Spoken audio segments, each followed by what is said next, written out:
बुंदेलखंड और चंबल इलाके में जातीय संघर्ष की स्थिति है। ब्राह्मण लोधी, प्रीतम लोधी के बयान के बाद फिर जो बागेश्वर धाम आपने मेरे मन का सवाल कर लिया, इसलिए मुझे इसका उत्तर देना बहुत लोग इंतजार। हाँ, नहीं, मैं तो खुद ही इंतजार कर रही हूँ कि मैं पहले मेरे मन में आया था मैं ट्वीट कर दूँ, तो मुझे लगा कि नहीं, कभी मौका आएगा, आपके सामने बैठी होंगी, मुझे थोड़ा सा समय दीजिएगा,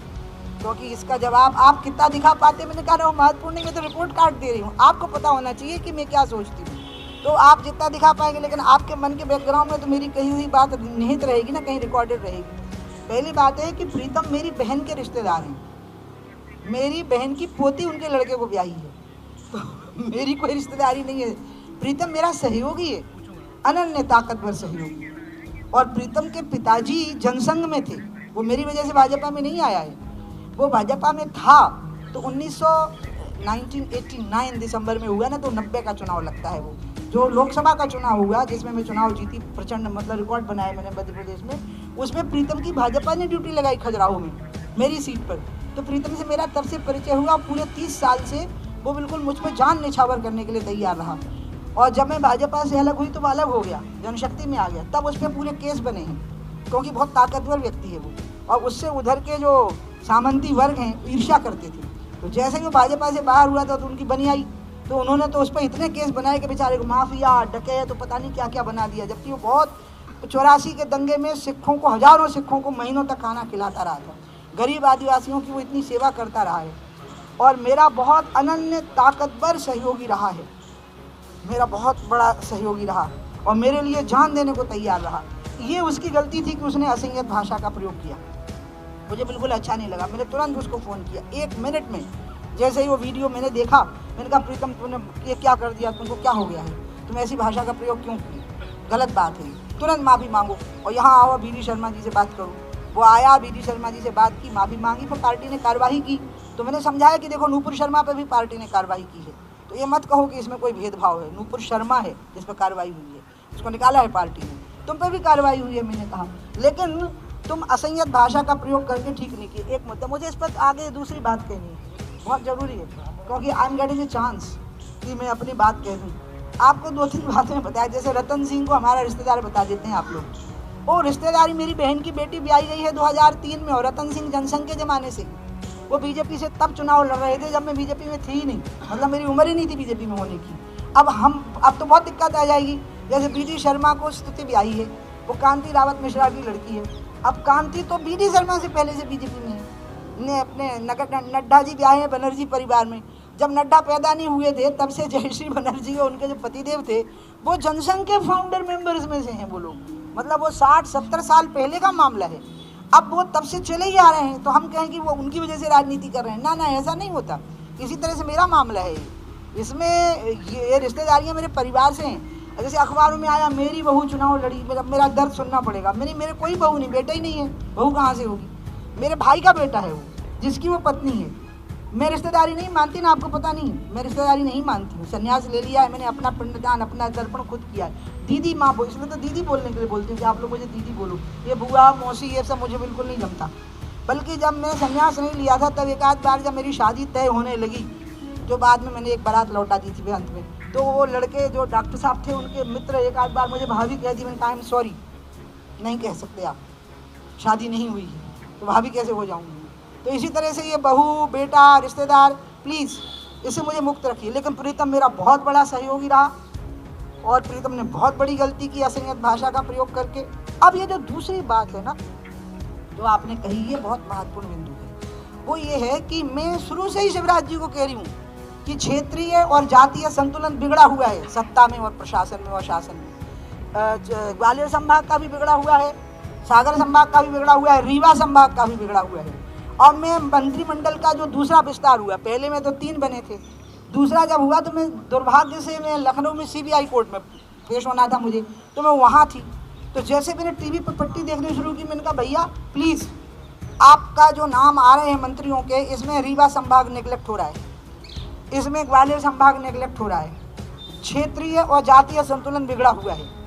ये ठीक नहीं है, इससे कभी असंतोष भड़क सकता है। तो उन्होंने जो उत्तर दिया वो मैं नहीं दूंगी, क्योंकि मैं बताऊंगी नहीं, क्योंकि हम दोनों की प्राइवेट बात हो रही थी। लेकिन मैंने ये इशारा पहले कर दिया था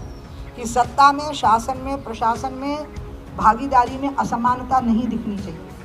स्वास्थ्य सेवाओं में, शिक्षण संस्थाओं की सेवाओं में भी बहुत असमानता आ चुकी है और ये असमानता विभिन्न रूपों में भड़केगी और अराजकता उत्पन्न करेगी। इसलिए प्रीतम तो अलग मुद्दा हो गया है, अब तो मुद्दा आ गया है असमानता का।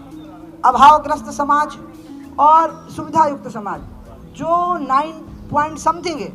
और अभावग्रस्त समाज है, इसलिए मैं तो उनकी कुछ बातों का समर्थन करती हूँ, लेकिन असंयत भाषा का प्रयोग, जाति विशेष को गाली देना, व्यक्ति विशेष को गाली देना, इसकी मैं निंदा करती हूँ। और मैं समझा रही हूँ प्रीतम को, मैंने कहा कि खबरदार जो किसी जाति के बारे में बोले, और अब उस पर पार्टी ने कार्रवाई कर दी तो अब मैं उससे बात नहीं करती। पिछले 15 दिन अब मैं 1 मिनट, अब मुझे अभी आगे कुछ और कहना है। 2-3 बातें ऐसी हैं जिनका मैं पूरा समर्थन करती हूँ। पिछड़े वर्गों को और 10% आरक्षण गरीब सवर्णों को, उन्हें हमें पिछड़ा वर्ग ही मानना होगा, वो कहने के लिए ही सवर्ण है, चाहे वो ब्राह्मण हो, चाहे वो बनिया हो, चाहे वो ठाकुर हो, चाहे वो कायस्थ हो या कोई भी हो। भूखों मर रहे हैं बच्चे, उनके